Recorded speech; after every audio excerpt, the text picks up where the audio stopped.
Selamat siang. Kita hadir di podcast Humas Lapas Kelas 2 Samarinda. Hari ini kita akan ngobrol-ngobrol santai dengan salah satu warga binaan pemasyarakatan di Lapas Kelas 2 Samarinda. Baiklah, saya akan kenalkan nama WWP-nya Pak Sudirman. Selamat siang Pak Dirman. Selamat siang Bapak. Mungkin Pak Dirman bisa memperkenalkan diri untuk masyarakat agar mengetahui apa sih pekerjaan Pak Dirman, pendidikan Pak Dirman. Mungkin itu dulu, silakan Pak Dirman. Ya, terima kasih Bapak atas kesempatannya. Saya diundang dan dihadirkan di Mungkin sini. boleh dibuka Pak Dirman. Ya. Terima kasih banyak Pak. Iya, siap. Jadi perkenalkan, nama saya Sudirman. Saya lahir di Muara Badak Pak. Muara Badak ya. Muara Badak, Kabupaten Kutai Kartanegara. Tapi dibesarkan di Desa Batu Ampar, Kabupaten Kutai Timur. Ya, saya SD di Batu Ampar sampai SMP, dan madrasah lanjutannya saya di Samarinda sampai kuliah di Universitas 17 Agustus Samarinda. Ya, itu saya sambil kuliah. Mungkin langsung dengan profesi saya Pak ya. Ya. Profesi saya kontraktor Pak. Kontraktor. Ya, yaitu kontraktor itu sebelum dapat pekerjaan di Beras Basah. Beras Basah itu daerah Bontang. Pulau Beras Basah Pak. Beras Pulau ya. Nah, perusahaan saya ikut lelang di Dinas Provinsi bidang pengairan, sumber daya air. Ya. Nah, dapat pelaksanaan 2013 itu pekerjaan pemecah ombak, yaitu pengadaan pembuatan tetrapod Pak. Ya. Nah, terus ya sampai saya Akhirnya di Lapas Samarinda gitu. Lapas Samarinda. Oh, ini menarik Pak ya. Gimana sih ada proyek yang seharusnya bisa bisa membantu pantai tersebut untuk pemecahan ombak.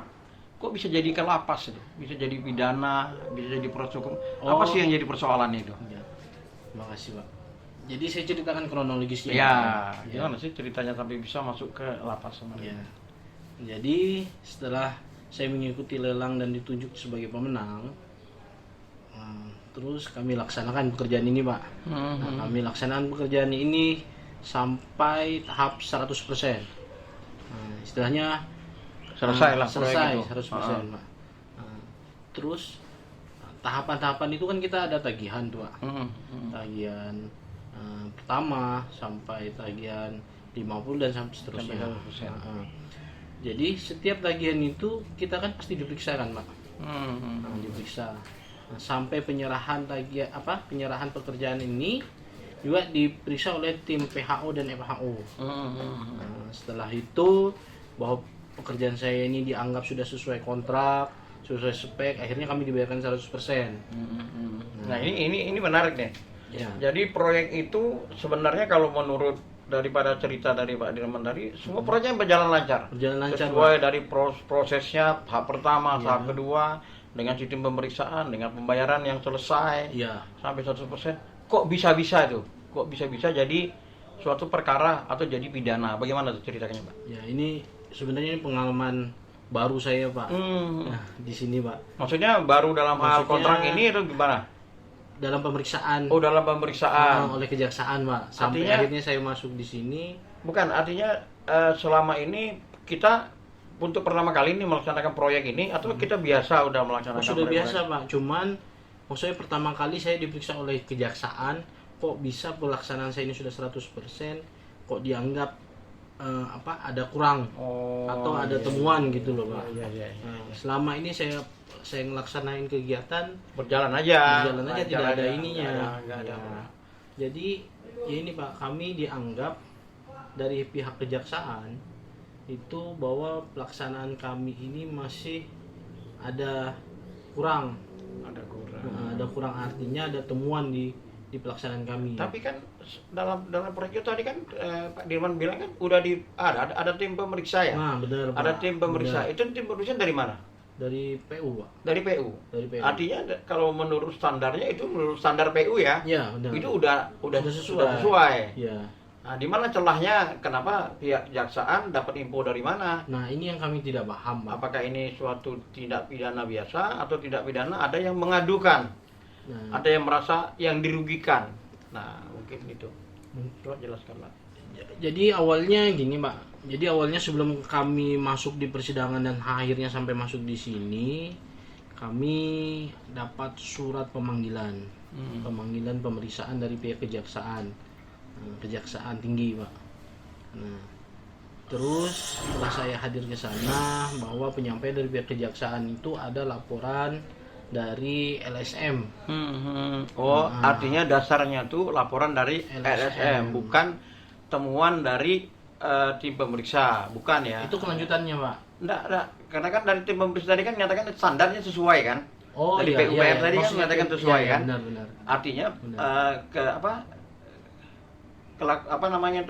kesalahan itu ada laporan dari LSM yang mengatakan ada kecurangan lah atau apalah. Ya, mungkin istilahnya gitulah, mungkin laporkan ke kejaksaan. Ya, dicurigai mungkin ada ada permainan lah yang tidak benar gitu. Nah, terus setelah kami diperiksa oleh kejaksaan, akhirnya turun ke lapangan, ada tim ahli jaksa memeriksa bahwa pekerjaan ini ada kekurangan. Ada kekurangan. Tapi kalau menurut kami, ya kami sudah melaksanakan sesuai apa yang kami tanda tangani kontrak, Pak. Ya. Apakah waktu dalam proses persidangan tidak dihadiri oleh tim pemeriksa dari PUPR itu? Nah, yang mengatakan sesuai aja, standarnya sesuai gitu loh. Jadi begini, Pak, mungkin saya ceritakan saat persidangan ya, Pak. Pada saat persidangan kami didakwain itu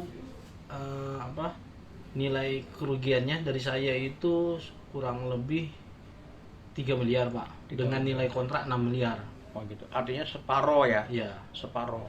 Mungkin saya jelaskan juga ini, Pak, bahwa di Pantai Beras Basah ini yang ditahan itu bukan cuman saya. Maksudnya kontraktornya bukan cuman saya, karena pelaksanaan ini ada 3 tahun berturut-turut, Pak. Artinya ada 3 segmen pekerjaan. Semuanya bermasalah? Semuanya ditahan semua, Pak. Dianggap semuanya. Ya, artinya semua pekerjaan 3 segmen itu yang beda-beda pemborong ya? Ya, beda itu semua bermasalah? Semuanya dianggap bermasalah, Pak. Ya. Maksudnya ya ada kekurangan. Kan, maksudnya gini, dianggap bersalah itu kan cuma anggapan. Atau kalau dalam proses hukum dinyatakan bersalah. Ada proses hukum nggak yang mengatakan dia bersalah? Di proses hukum pengadilan kami dianggap bersalah, Pak. Enggak, yang tiga tadi, ketiga-tiganya tadi. Artinya 3 proyek itu semua dianggap salah. Dianggap salah.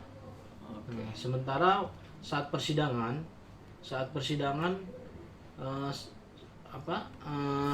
saksi ahli dari jaksa waktu dihadirkan itu ternyata ada revisi perhitungan dari dakwaan saya itu 3 miliar hingga akhirnya jadi 1 miliar. Nah, begitu juga kontrak yang lainnya 2014 dan 2015. Nah, saya kan yang nangani 2013, Pak, segmen pertama.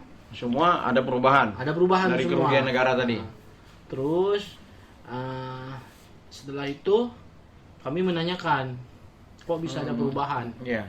Nah, terus kami minta dasar perhitungannya dari perhitungan waktu perhitungan awal waktu dakwaan 3 miliar sampai ada perubahan jadi 1 miliar. Nah, di situ tim ahli jaksa tidak bisa menjelaskan dasar rumusnya dari mana, terus cara perhitungannya.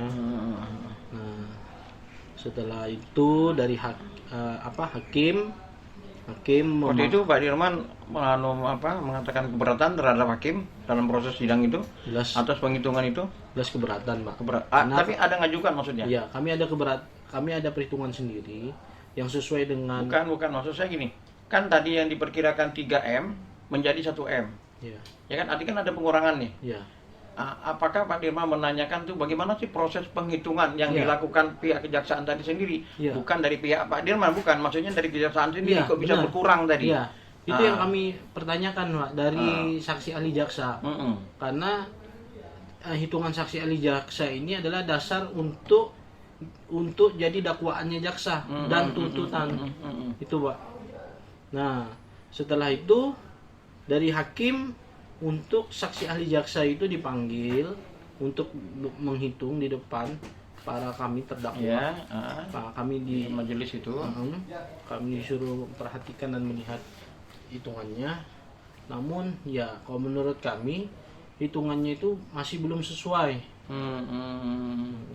Ya. Dan akhirnya diputuskan dengan hakim dengan pidana penjara 4 tahun. 4 tahun penjara. Iya. Semuanya Pak. Ya kita semua itu kalau itu proses hukum kita serahkan kepada pihak-pihak hukum. Cuman kita sebagai masyarakat ya kan, kalau kita keberatan wajar. Kenapa? Ya, pengadilan itu tidak bisa memberikan kepastian hukum yang betul-betul pasti, yang hakiki nanti itu di akhir. Insyaallah Pak. Ya, itu Tuhan nanti yang menentukan. Jadi insyaallah Pak. Untuk sekarang Pak Dirman harus terima, harus jalanin itu namanya udah keputusan, ya kan? Tapi ada upaya di situ. Kalau dalam hukum itu kan ada upaya nanti Pak Dirman bisa banding, ya kan? Udah banding nanti kasasi. Kalau emang ada bukti-bukti baru nanti bisa PK. Itu kan proses hukum yang ada di Indonesia. Jadi yang harus bisa kita jalankan. Tapi untuk sekarang ya kita jalanin dulu lah. Proses itu sebenarnya Pak, maaf Pak ya. Proses itu sebenarnya sudah saya jalani semua Pak, dari banding sampai kasasi sudah jalani. Semua itu menyatakan bahwa putusannya tetap tidak ada perubahan. Ya. Artinya beberapa hakim, bukan hakim di dalam tingkat pertama, tingkat akhir pun mengatakan Pak Dirman bersalah. Ya kan, tetap dinyatakan bersalah. Ya, saya sebagai warga negara Indonesia yang baik ya Pak. Ya, saya terima lah Pak.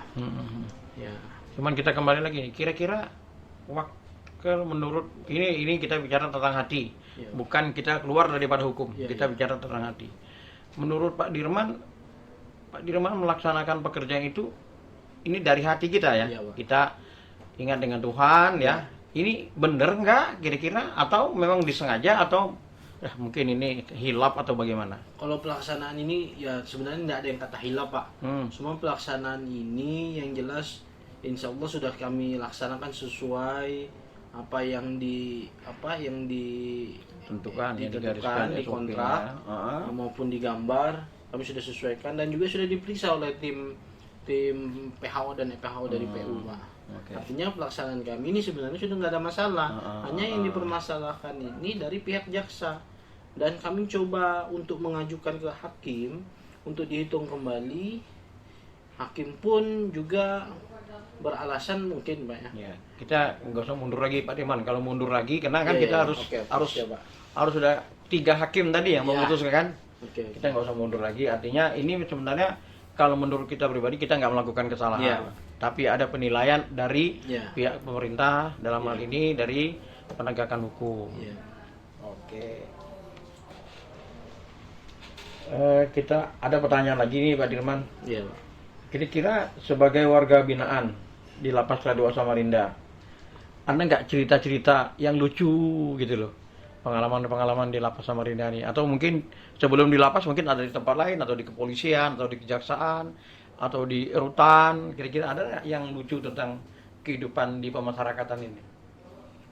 Kalau hal yang lucu sih sebenarnya banyak sih Pak sebenarnya. Kalau mengenai yang lucu-lucu, yang pertama saya ini baru pertama ini kan Pak, masuk di penjara ini, ya saya anggap ini sebagai mondok lah istilahnya saya Pak. Mungkin saya mencari hikmah di sini, introspeksi lagi. Terus yang hebatnya ini Pak, saya waktu itu masuk berangkat dari rumah ke kejaksaan waktu saat ditahan itu. Kebetulan itu saya berangkat dari rumah pukul jam 8. Terus tanggal 8 tahun 2008. tahun sorry bukan bulan 8 Bulan 8 2017. Oh, 2017. Dan- Tanggal 8 2000. bulan 8 2017. Terus saya masuk ke rutan karena kami masuk ke rumah tahanan dulu kan Pak. Iya. Itu jam 8 malam dan ditempatkan di blok B8 Pak. Berarti Pak Dirman ini Nah, kayaknya yang sinkron dengan angka 8. Syukur alhamdulillahnya putusannya enggak 8 tahun Pak. Iya. Tapi kalau 2 kali bisa 8 tahun Pak Dirman, karena 4 tambah 4 kan gitu. Bilang, Iya. jangan sampai. Itu sih Pak. Jadi sebenarnya itu bukan lucu sih, Aneh, sesuatu Pak. kebetulan aneh ya. Satu kebetulan aneh aja. Yang ada lagi nih Pak Dirman yang harus biar masyarakat tahu gitu loh. Pengalaman Pak Dirman dalam lapas kelas 2 Samarinda ini. Nasihat bagi teman-teman di luar, apa sih yang menjadi bagi teman-teman kontraktor ya, apa sih yang bisa diberikan agar mereka tidak seperti Pak Dirman yang mengalami ya mungkin dibilang sial ya sial, dibilang apes Ya, apalah itu namanya. Benar. Jadi mungkin nasihat atau saran lah untuk teman-teman, kan Pak Dirman kan mungkin punya teman kontraktor apa, supaya jangan cukup Pak Dirman lah yang ngalamin hal seperti ini agar orang lain tidak dapat seperti ini. Coba ceritakan bagaimana nasihat yang bisa diberikan. Mungkin kalau buat teman-teman saya kan Pak, buat teman-teman yang satu profesi dengan saya, ya tolong pelaksanaan itu harus diterapkan sesuai dengan kontrak yang sudah kita tanda tangani, terus sesuai gambar yang sudah ada yang kita diberikan. Terus mungkin juga bukan cuma dari teman-teman saya Pak, mungkin penegak hukumnya juga mungkin bisa lebih teliti lagi untuk berhitung atau menjatuhkan hukuman seperti saya ini kan. Nah, terus mungkin juga saya minta dari pihak BPKP yang istilahnya berhitung, maksudnya dia yang memberikan data ke kejaksaan. Nah, mungkin Yang tim ahli tadi ya, ahli dari tim kejaksaan tadi ya. Maksudnya tim ahli jaksa kan punya sendiri tim ahli. Maksudnya tim BPKP juga sebenarnya harus punya tim ahli sendiri juga. Oh gitu. Supaya artinya pelaksanaan ini benar-benar diperiksa dengan jujur-jujurnya, Mak. Jangan cuma satu pemeriksaan aja ya kan. Terus kami dinyatakan ini ada kerugian. Jadi kalau saya tangkap itu supaya tim pemeriksaan tadi punya kekuatan hukum juga ya. Karena dia mengatakan ini udah selesai sebenarnya, udah sesuai, begini, tapi dibantah sama tim ahli daripada kejaksaan. Karena pihak FHO dan tim PHO kan punya SK juga kan, Pak. Dan mereka juga syarat menjadi tim PHO dan FHO itu tidak asal dipilih. Ada pendidikannya. Ya, ada pendidikannya juga. Ya itu. Ya ini Pak, termasuk tim PHO juga masuk, ketua PHO-nya Pak. Masuk ditahan. Iya. Karena dianggap mungkin ya dari pemeriksaannya dia kurang. Oh, artinya dari pihak itu memang kena juga ya, kena juga dianggap mungkin kerjasama atau apa, atau kelalaian mungkin ya. Artinya kena pidana juga. Ya itu artinya ya betul. Ini kan kalau di lapas itu kan ada kata-kata kan, ada pintu masuk, ada pintu keluar. Ya kan? Iya, Pak. Nah, rencana apa sih kalau setelah bebas ini dari lapas ini, apa sih rencana yang akan dilakukan ke depannya? Ya untuk saat ini karena saya sudah banyak belajar di dalam, Pak. Iya. Mungkin saya keluar itu mau memperdalam ilmu agama dulu, Pak. Amin. Ya. Terus untuk pekerjaan masih belum tahu nih, Pak. Ya mungkin nanti tunggu berjalannya waktu. Allah kasih petunjuk, itu yang saya lakukan. Yang jelas saya sudah nggak mau bekerja yang ada sangkutannya dengan masalah hukum. Ya mungkin saya bisa berdagang. Ya gitu. Saya sebagai podcast Humas Lapas Samarinda sangat senang. Sangat senangnya kenapa? Pak Dirman dalam proses di lapas mendapat ilmu atau seperti ya kalau saya bilang sih seperti hidayah lah ya. Ya kan? Pak. Yang tadinya mungkin kurang ya, sholatnya mungkin benar. ketinggal. Benar. Ya kan? Sibuk dengan pekerjaan ya Saya kan? lakuin itu, Pak. Jadi kami sebagai lapas tugas lapas atau umat lapas Samarinda sebenarnya sangat senang. Ya. Artinya apa? Pemasyarakatan ini bisa memberikan apa ya? Pendidikan. Selain keterampilan, pendidikan dan keimanan, membuka pemikiran supaya warga binaan yang ada di lapas Samarinda ini, khususnya lapas Samarinda, sebenarnya harusnya di seluruh lapas-lapas agar WBP-nya bisa berubah. Berubah dengan baik, bukan berubah yang tidak baik, berubah dengan baik. Amin. Mungkin ada masukan mungkin atau saran untuk pemasyarakatan khususnya lapas Samarinda. Masukan buat lapas ya, Pak? Ya, agar lebih bagus lagi lah untuk memberikan pelayanan bagi WBP. Karena masyarakat kita kadang-kadang nggak ngerti nih susah ya kita ngartikan pemasyarakatan. Masyarakat sendiri aja nggak tahu itu apa tuh pemasyarakatan. Mereka taunya apa? Indiknya apa? Penjara. Ya. Mereka hanya taunya itu. Benar.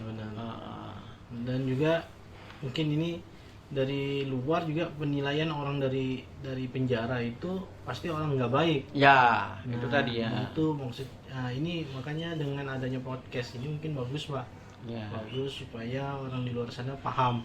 Oh, ternyata di dalam ini ya ada pembinaan, tidak setakut atau yang dibayangkan oleh masyarakat. Ya. Karena kita sendiri memang sebenarnya bukan penjara kita sekarang, kita adalah pemasyarakatan. Yang mana tujuan pemasyarakatan itu menggembalikan warga binaan tadi kepada masyarakat supaya bisa berbuat yang baik atau kembali bersih lah. Ya. Jadi beda sekali dengan sistem kepenjaraan.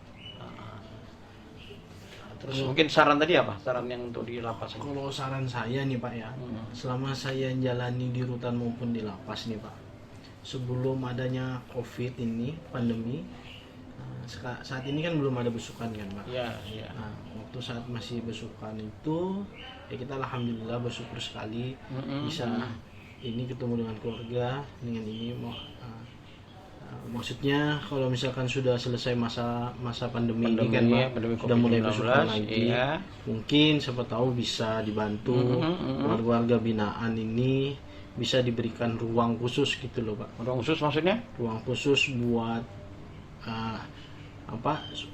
saya sebagai suami dan istri gitu loh, Pak. Jadi ruang asmara ya, ruang asmara, bilik asmara. Siapa tahu bisa kan, Pak. Ya cuman kadang-kadang itu jadi pertimbangan sebenarnya sih, kita paham itu secara agama kita paham.